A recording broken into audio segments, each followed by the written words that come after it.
Olá, pessoal, sejam muito bem-vindos ao nosso podcast Comércio e Mercado. Eu estou com uma convidada muito especial, que é a doutora Raquel Freixo. A doutora, ela é subsecretária de competitividade da SEDES, que é a nossa Secretaria de Desenvolvimento do Estado do Espírito Santo. E ela também é representante do nosso Estado do Espírito Santo no CARF, no Conselho Administrativo de Recursos Fiscais, e foi indicada pela Confederação Nacional do Comércio e pela Federação do Comércio. Doutora, seja muito bem-vinda, é uma honra tê-la aqui. E eu estou aqui pensando, a primeira pergunta, você nos explicar o papel do CARF. Bom, primeiro, obrigada por esse convite, obrigada a você que está aí dedicando um tempinho para nos ouvir. Espero que nesse bate-papo curto, mas seja esclarecedor para tirar algumas dúvidas. Então, prazer estar aqui com você, Juliane, prazer estar aqui com você, ouvinte. Sem doutora, combinado? Só Raquel, tá resolvido. Pronto, mas Já gostei. Vai ser um prazer estar aqui. Todo mundo pensa que o tributário, né, mexer com esse tal de imposto é algo complexo. Às vezes sim, às vezes não. Eu que sou uma apaixonada do assunto, já não acho tão complexo, mas vamos tentar aí deixar mais palatável possível o tema. Então, basicamente, o que é esse tal de CARF, né? O que é esse Conselho Administrativo de Recursos Fiscais? Ele é, eu diria que a última instância dentro do poder executivo, e aí vamos relembrar aí, né? A gente tem aqueles poderes, o legislativo, executivo e judiciário. Então, dentro do poder executivo, é a última instância para julgar processos de auto de infração, por exemplo, relacionado aos tributos federais. Então, vamos a um caso prático. Você é um varejista e foi, por exemplo, lavrou um auto de infração de créditos de um tributo chamado PIS e COFINS, que você recolheu de um jeito ou creditou de um jeito, e a Receita Federal entendeu que era diferente. E aí você recebeu uma multa por isso. Você ficou muito bravo e insatisfeito. E aí você fez um recurso para buscar os seus direitos e ter o seu reconhecimento daquele assunto. Esse recurso ele é analisado por uns fiscais da própria Receita e supondo que eles mantenham esse auto de infração. Você, né, por meio do seu advogado, por exemplo, continua indignado e decide recorrer. Ele é depois, esse seu recurso, analisado pela Delegacia da Receita Federal. Então, é uma segunda instância dentro desse processo para analisar quem tem a razão, né? Vamos dizer assim, se é a empresa ou a Receita Federal, por exemplo. E supondo, né, nesse nosso exemplo, que a empresa ainda continua com o seu auto de infração ativo e a Receita Federal tem razão, você ainda pode ter uma última instância para se socorrer, que é o CARF, que é onde, então, eu estou atualmente como conselheiro. Então, o CARF, nós, conselheiros, julgamos esses processos, né, depois de todo percorrido esse caminho. E qual que é a diferença, então, dessa instância do CARF para as outras hipóteses de julgamento, né, que passou, lembra? Pelos fiscais, depois pela delegacia. Porque o CARF ele é um órgão paritário. O que quer dizer isso? Os julgadores, nós juízes, vamos dizer assim, né, dessas matérias socialmente tributárias e federal, importante a gente lembrar disso, é formado por representantes da Fazenda Nacional como representantes do contribuintes, que é o meu caso. Então, lá nesse ambiente, né, nesse órgão que é o Conselho Administrativo, além de ser um órgão especializado em um assunto, que é o tributário federal, ele vai ter um debate sobre aquele assunto, sobre o seu auto, que tem tanto o olhar da Fazenda, da Receita Federal, né, da Fazenda Nacional, como, por exemplo, como o olhar do contribuinte através de nós, representantes. Por isso que há indicações das federações, e no meu caso, como você bem disse, de nós aqui do comércio, é esse olhar que eu espero levar, né, o dia a dia, e aí, como sempre, também baseado na boa técnica tributária, né, trazer assim, a melhor decisão possível, o melhor ambiente decisório possível para ser o mais justo possível. Então, em resumo, muito bom. É esse o nosso papel. Então, para acessar o CARF, não é um órgão de consulta, por exemplo. De novo, é uma última instância de decisão. Então, é como se fossem juízes decidindo. Então, você tem juiz, um colegiado que delibera.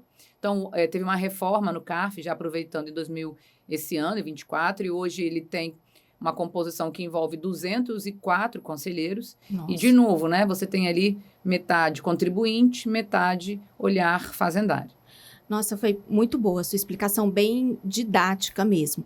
No caso, né, do olhar do contribuinte, quais são os autos que vocês mais recebem lá para avaliar? O que é mais comum? Combinado. Hoje, o CARF, ele envolve todo e qualquer tributo federal. Então, pode ter desde tributos envolvendo o mercado internacional, tributos que a gente chama aduaneiros, né, um imposto de importação, tributos que incidem naquele momento, ou então penalidades aduaneiras. Então, por exemplo, eu não segui os procedimentos de despachar uma mercadoria importada, então leva a perdimento, ou seja, qualquer multa aduaneira, bem como qualquer outro tributo sobre venda, sobre aquisição de produtos, enfim. Então, a gente analisa qualquer tributo federal. Então, assim, é muito difícil dizer, olha, esse é o principal assunto, porque, veja, nesse órgão vai todos os autos de infração do Brasil. Então, a gente acaba tendo um dinamismo muito intenso, é formado por 3 sessões, isso é importante também lembrar. Então, cada sessão, digamos assim, cada conjunto de julgadores é separado por matéria. Então, eu tenho a primeira sessão que vai julgar ali todos os tributos que envolvam a renda, por exemplo, imposto de renda ou também previdenciário. A gente imposto sobre a renda. A segunda sessão, que é previdenciário, questões de impacto trabalhista, etc. E a terceira sessão, que é onde eu estou, que envolve os outros tributos aduaneiros de consumo.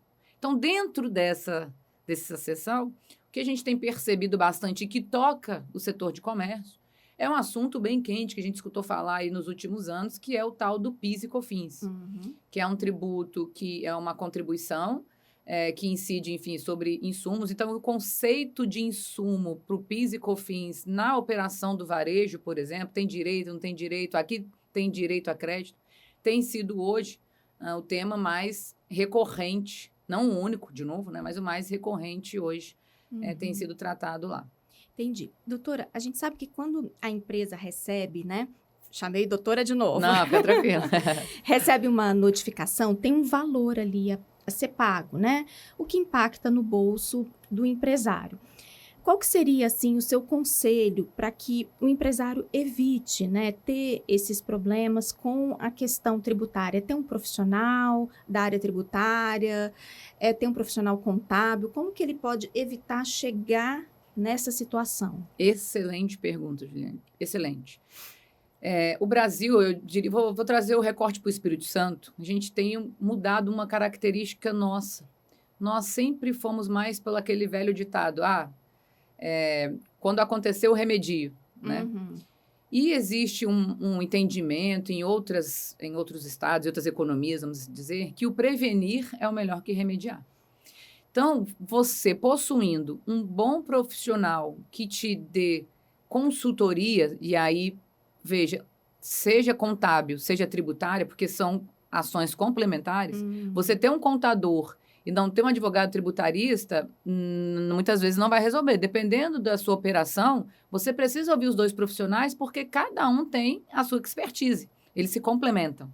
Tá? Então, você ter um bom profissional é fundamental para você prevenir, ao invés de remediar. Porque, veja, por mais que o CARF esteja no processo de modernização, né?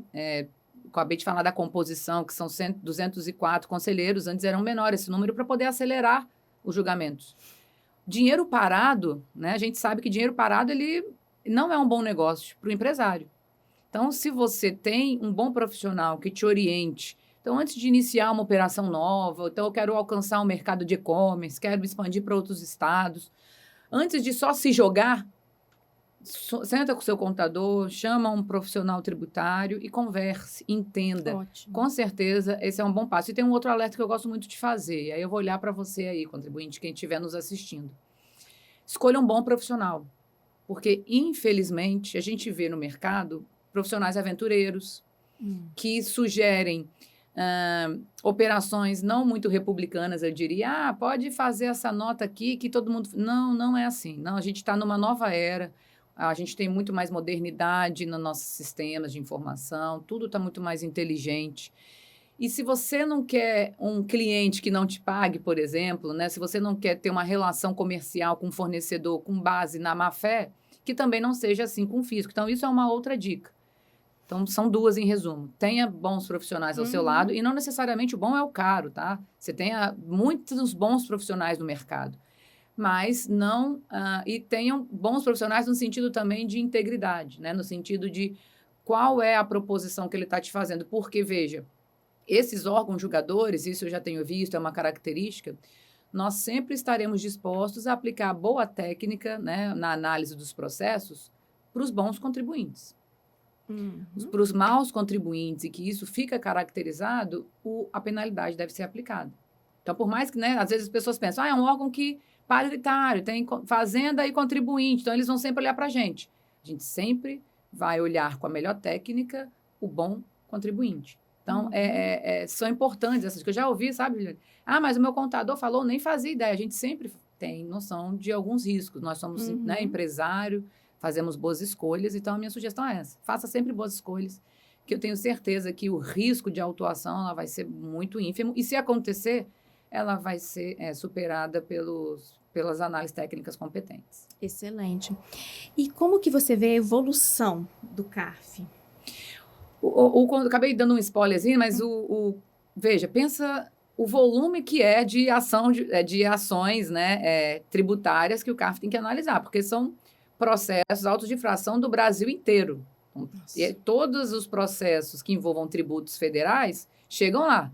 E toda empresa tem tributo a pagar, seja do Simples Nacional ou lucro real, ou seja, a empresa que tem um recolhimento menor de uma grande empresa, todos pagamos tributos, inclusive pessoa física. Nós, pessoa física, pagamos imposto de renda, por exemplo. Então, tudo isso chega lá. Então, hoje, eu vejo que o CARF, primeiro, ele sempre foi um órgão muito técnico especializado. Então, isso traz um conforto muito interessante, que, por exemplo, quando você tem uma ação judicial, uma ação, e vai para um juiz, o juiz, às vezes, tem que analisar diversas matérias. E eles decidem sobre essas matérias. Mas o CARF, nós nos dedicamos à matéria de tributos. Então, é um organismo muito especializado. Então, a gente consegue imergir a fundo nesses assuntos. Então, além de... então, o primeiro ponto é que, o CARF acabou de completar 100 anos. Nossa, né? Então, a gente viveu o gente. centenário esse ano agora do CARF. E ao longo desses 100 anos, você vê a qualidade que vem se apresentado técnica. Por mais que, muitas vezes, a Fazenda ganhou um determinado assunto. Veja, o debate, quando você abre o voto, quando você analisa os julgamentos, o debate ele é muito rico dessa área. Então, eu vejo que cada vez mais ele tem se especializado e cada vez mais a tecnologia vai fazer parte das nossas rotinas e imagino que a do CARF também. Então, o que isso acarreta? Né? E aí é a minha opinião, né? Do meu ponto de vista. Isso poderá acarretar ainda mais especificidades, ainda mais especialistas no assunto. Porque algumas rotinas, a gente faz manual, algum determinado mecanismo de inteligência artificial pode fazer um resumo do processo, por exemplo. Um exemplo. Então, com isso, eu tenho mais tempo para analisar com mais detalhe todo o processo, estudar mais, trazer mais literatura, ou seja, mais estudos sobre aquele tema, mais impactos e decidir com ainda mais convicção. Então, eu vejo que, ao longo dos anos, o CARF vem se qualificando, tem sido uma referência em assuntos tributários e a tendência é que isso melhore cada vez mais. A gente tem reforma tributária, né? Não sei se está no meio das suas perguntas, vai mudar todo o nosso sistema, e aí você vai me perguntar, o CARF vai continuar existindo? Depois que toda a reforma tributária foi implementada e não existe mais nenhum tipo de litígio desses tributos que hoje estão em vigor no Brasil, talvez tenha que ser reformulado e repensado a sua estrutura. Mas eu acho que isso é a longo prazo, acho que a gente tem... Por mais que, ano que vem já comece a reforma, mas a gente tem um passivo muito grande de autos de infração. Tem autos lá antigos. Então, essas análises, elas precisarão ser continuadas pelas pessoas especialistas. Eu imagino que ele continue. E acredito que toda essa rotina ainda tem essa nova estrutura de quem vai analisar, então, os autos de infração dos novos tributos. Acho que esse assunto ainda carece de um debate que vai ser aprimorado ao longo dos anos. Então, eu acho que a gente tem muito para conversar sobre esse assunto ainda. Ah, que bom.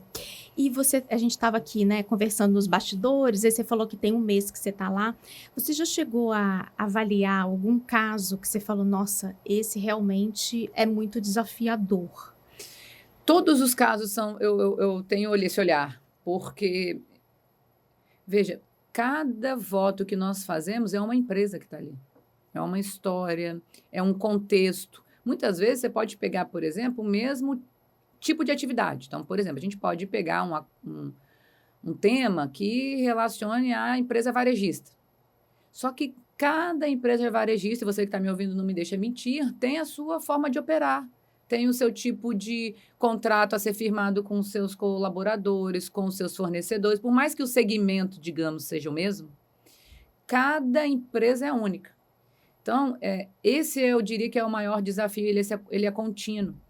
A gente não aplicar as decisões em massa. A gente tem que aplicar o direito, a melhor técnica de direito, analisando as provas fáticas daquela empresa, daquele caso. Então, eu diria que esse desafio é contínuo.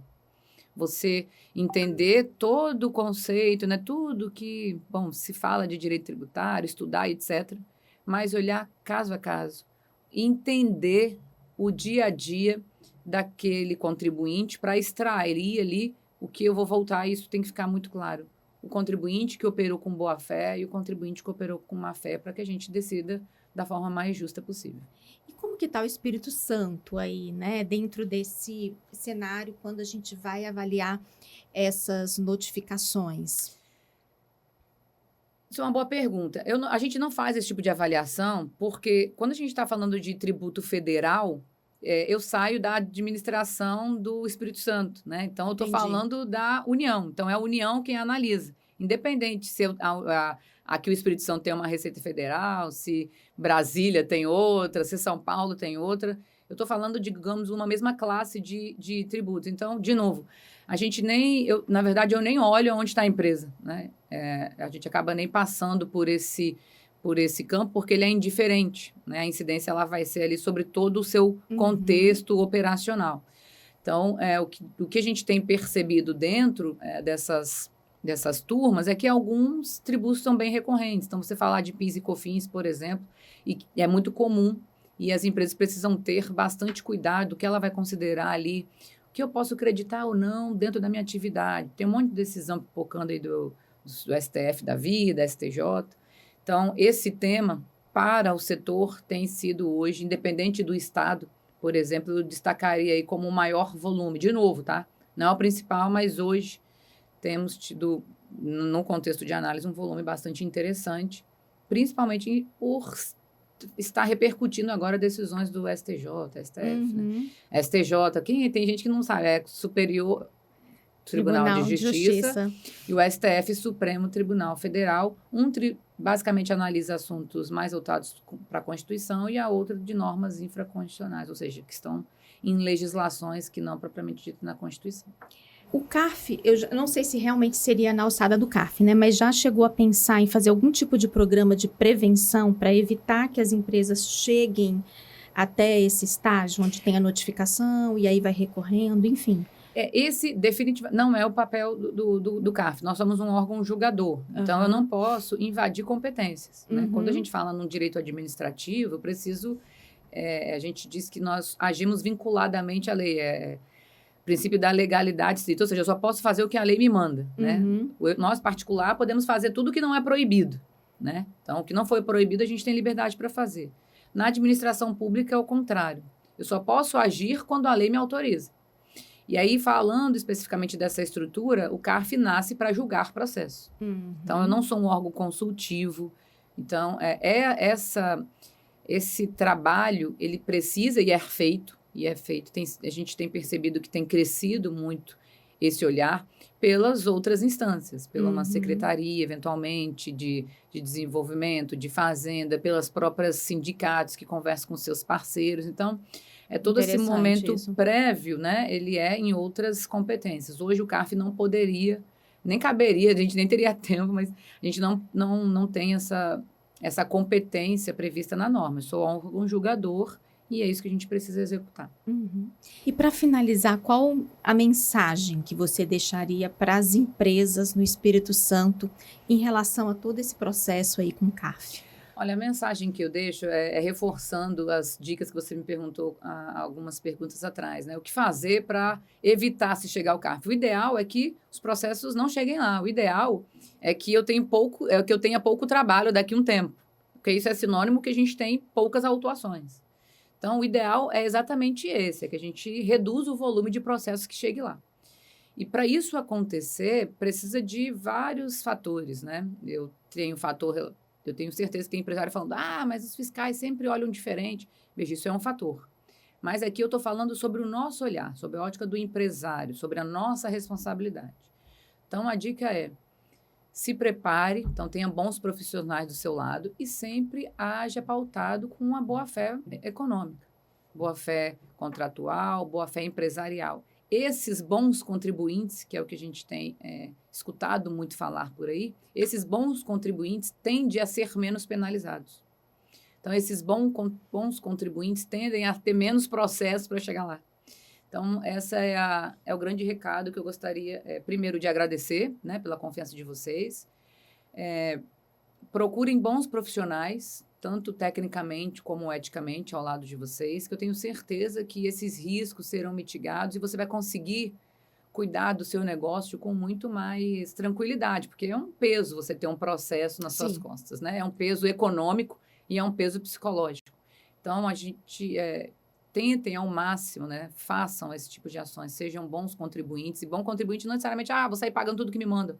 Não é sobre isso. É sobre ter conduta ética, é sobre buscar as melhores técnicas, os melhores profissionais, que eu tenho certeza que você vai conseguir focar ali no seu negócio e ter menos problemas com as fiscalizações e menos risco de uma autuação fiscal.